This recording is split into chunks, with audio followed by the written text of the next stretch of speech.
এটা স্পষ্ট বাৰ্তা কংগ্ৰেছ দলে দিবলৈ বিচাৰে যে যুঁজ এখন হ'ব। কংগ্ৰেছ দল কাৰ বাবে যুঁজিব? আমি অসমীয়া জনসাধাৰণৰ বাবে যুঁজিম। আমি আমাৰ খিলঞ্জীয়া মানুহৰ মাটি পট্টাৰ বাবে যুঁজিম। আমাৰ বিভিন্ন জনজাতিৰ ভাষা আৰু সংস্কৃতিৰ বাবে যুঁজিম। আমাৰ ধৰ্মীয় সংখ্যালঘুৰ মানুহৰ নিৰাপত্তাৰ বাবে যুঁজিম। আমি ভাষিক সংখ্যালঘুৰ মানুহৰ স্বাভিমানৰ আৱেগৰ বাবে যুঁজিম।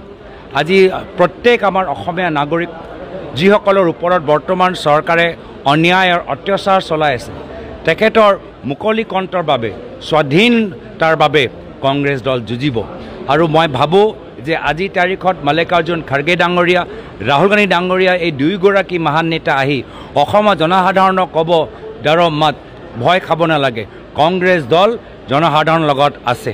আৰু সেইকাৰণে এইটো মুখ্যমন্ত্ৰী হিমন্ত বিশ্ব শৰ্মা ডাঙৰীয়া আজি ভয় কৰিছে। আজি তেওঁলোকে মাটি সম্পৰ্কত বিভিন্ন ধৰণৰ মন্তব্য দিছে, কিন্তু আজিৰ তাৰিখত আটাইতকৈ বেছি মাটিৰ সম্পত্তি কাৰ? আটাইতকৈ বেছি মাটিৰ সম্পত্তি হৈছে মুখ্যমন্ত্ৰীৰ। আটাইতকৈ বেছি মাটিৰ সম্পত্তি তেওঁলোকৰ মন্ত্ৰীসভাৰ বিভিন্ন মন্ত্ৰীসকলৰ হৈছে। তেওঁলোকে একো মাটি এৰি দিয়া নাই, এটা জিলা তেওঁলোকে এৰি দিয়া নাই।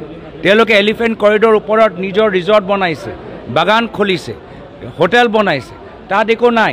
মন্ত্ৰীৰ পৰিয়ালে বিভিন্ন ঠাইত আজি কৃষিভূমি, তাত ইণ্ডাষ্ট্ৰী বহাইছে, চব আইন উলংঘ কৰি।